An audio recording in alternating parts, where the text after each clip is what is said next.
Good morning students, કેમ છો બધા? મજામાં ને?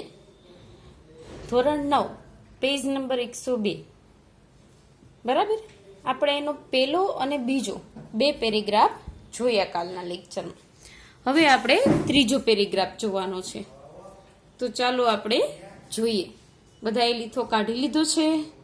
કાલનું બધાએ લખી લીધું લીથાની અંદર પ્રશ્ન જવાબ? બરાબર છે. તો ચાલો હવે આપણે ત્રીજો પેરેગ્રાફ જોઈએ.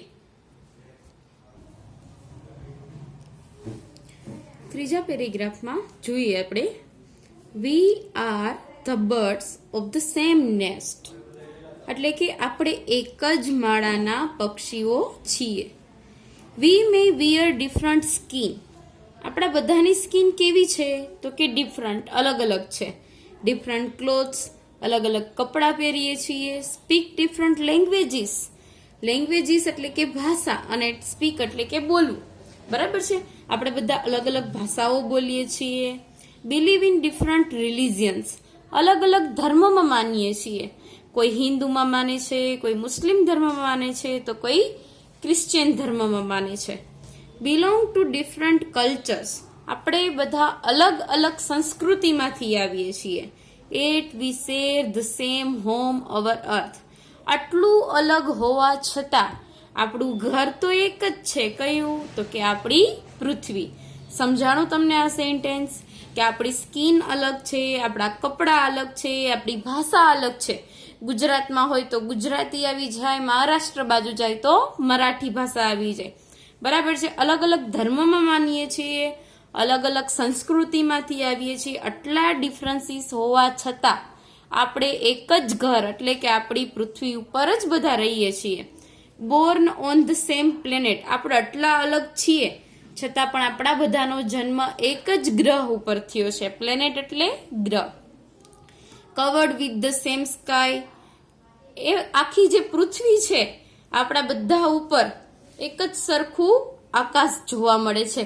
કે હાલો અહીંયા ગુજરાતની અંદર તો કે બ્લુ કલરનું આકાશ અને મહારાષ્ટ્રની અંદર પિંક કલરનું આકાશ, એવું ક્યારેય જોયું છે તમે? તો કે ના, આખો દેશ એક જ કલરના આકાશથી ઢંકાયેલો છે. Gazing at the same star, એક જ સરખા તારાઓ ચમકે છે. બ્રીથિંગ ધ સેમ એર, હવા, આપણે શ્વાસમાં પણ હવા સરખી જ લઈએ છીએ. We must learn to progress and prosper together happily or perish together miserably, એટલે કે આપણે સાથે મળીને કેવી રીતે આપણે પ્રોગ્રેસ એટલે કે આપણો વિકાસ કરવો, અને પ્રોસ્પર અને કેવી રીતે સમૃદ્ધ થવું, એ આપણે સાથે રહીને ખુશીપૂર્વક બધું કરવાનું છે. ઓર પેરિશ ટુગેધર માઇઝરેબલી, અને સાથે જ મળીને આપણા જે દુઃખો છે એનો અંત લાવવાનો છે. તો તમને બધાને પેરેગ્રાફ સમજાઈ ગયો વ્યવસ્થિત રીતે? તો આપણે જોઈએ એનો પહેલો પ્રશ્ન, વોટ મસ્ટ વી લર્ન, આપણે શું શીખવાનું છે? તો આપણે લાસ્ટમાં જોયું we must learn to progress. તો આપણે અહીંયા લખીશું જવાબમાં, we must learn to progress and prosper together happily or perish together miserably. બરાબર છે? સાથે મળીને સમૃદ્ધ થાવો, તમારો વિકાસ કરો અને તમારા જે દુઃખો છે એનો અંત કરો. બાજુના પેજમાં બીજો પ્રશ્ન, we are birds of the same nest, આપણે એક જ માળાના પક્ષીઓ છીએ. હાવ, કેવી રીતે? તો આપણે લખવાનું છે,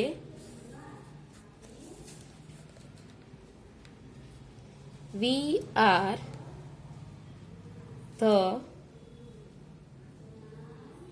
birds of the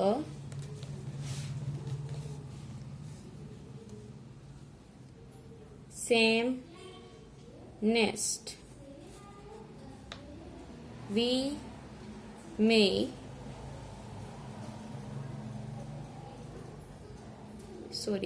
wear different skin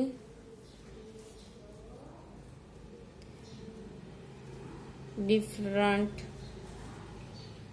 clothes, speak different languages, believe in different religions, belong to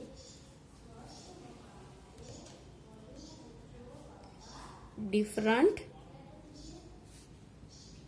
culture.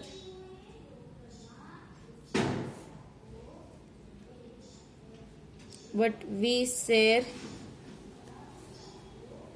the same home. એટલે કે આપણે બધું આટલું અલગ અલગ હોવા છતાં પણ આપણે એક જ ઘરમાં રહીએ છીએ, અલગ અલગ ભાષા બોલીએ છીએ, અલગ અલગ ધર્મમાંથી આવીએ છીએ, અલગ અલગ સંસ્કૃતિમાંથી આવીએ છીએ, આપણા બધાની સ્કિન અલગ છે, આપણું કલ્ચર અલગ છે, છતાં પણ આપણે એક જ પ્લેનેટ ઉપર રહીએ છીએ જેનું નામ છે અર્થ. એટલે તેથી આપણે કહી શકાય કે we are birds of the same nest, એટલે કે આપણે એક જ માળાના પક્ષીઓ છીએ. વોટ ડુ વી શેર, આપણે શું શેર કરીએ છીએ? તો આપણે અહીંયા લખવાનું છે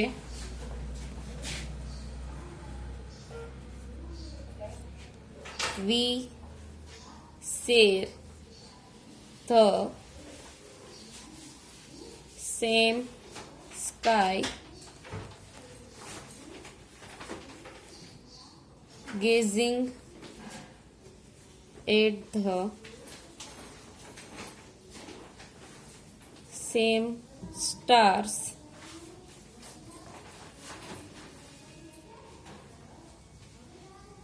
breathing the same air,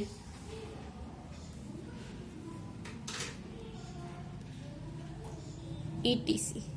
આપણે શું શેર કરીએ છીએ એકબીજા સાથે? તો એક જ આકાશ શેર કરીએ છીએ, સરખા તારાઓ અને એક જ સરખી હવા. બરાબર છે? તો તમને ત્રીજો પેરેગ્રાફ અને એના 3 પ્રશ્ન જવાબ સમજાઈ ગયા. હવે આપણે ચોથો પેરેગ્રાફ જોવાનો છે.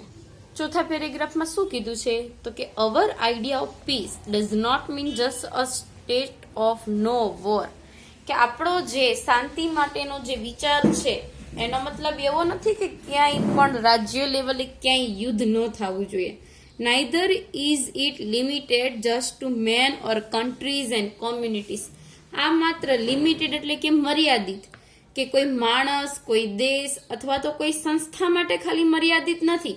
But it embraces the whole nature and the whole creation. પણ આ શાંતિની અંદર કોનો સમાવેશ થાય? embrace એટલે કે સમાવી લેવું. બરાબર છે?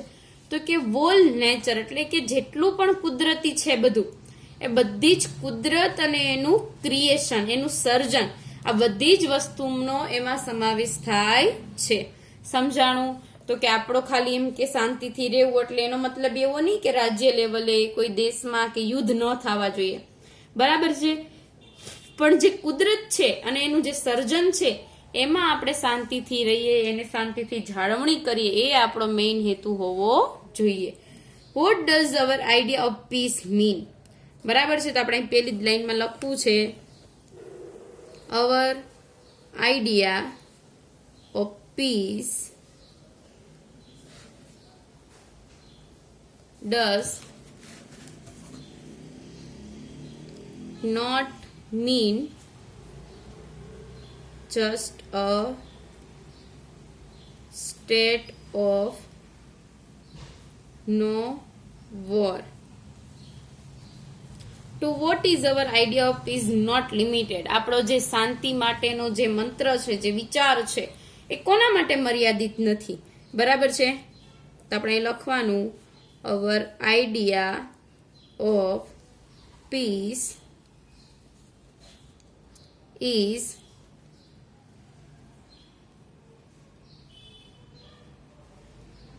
not limited just to men or countries and communities. સમજાય છે કે આપણો જે શાંતિ માટેનો વિચાર છે એ માત્ર માણસ, કોઈ દેશ અને સંસ્થા પૂરતો મર્યાદિત નથી, પણ આપણે કુદરત સાથે પણ શાંતિથી વર્તન કરીએ એ મહત્વનું છે. ત્રીજો પ્રશ્ન જોઈએ. What does our idea of peace embrace? એટલે કે આપણો જે શાંતિ માટેનો જે વિચાર છે એ કોને સમાવી લે છે? તો આપણે અહીં લખવાનું અવર આઈડિયા ઓફ પીસ ઇમ્બ્રેસ તો આપણને અહીંયા જ તમને જવાબ મળશે. બરાબર છે? તો whole nature and the whole creation. સમજાઈ ગયું તમને આટલું? ચોથો પેરેગ્રાફ અને એના 3 પ્રશ્ન જવાબ. પાંચમો પેરેગ્રાફ જોઈએ. Let's try to understand the Shanti Mantra from the same Atharvaveda. કે અથર્વવેદમાંથી લીધેલો એક આ શાંતિ મંત્ર જે આપણે અહીંયા સમજવાનો પ્રયત્ન કરવાનો છે. જોઈએ આપણે. May there be peace in heaven.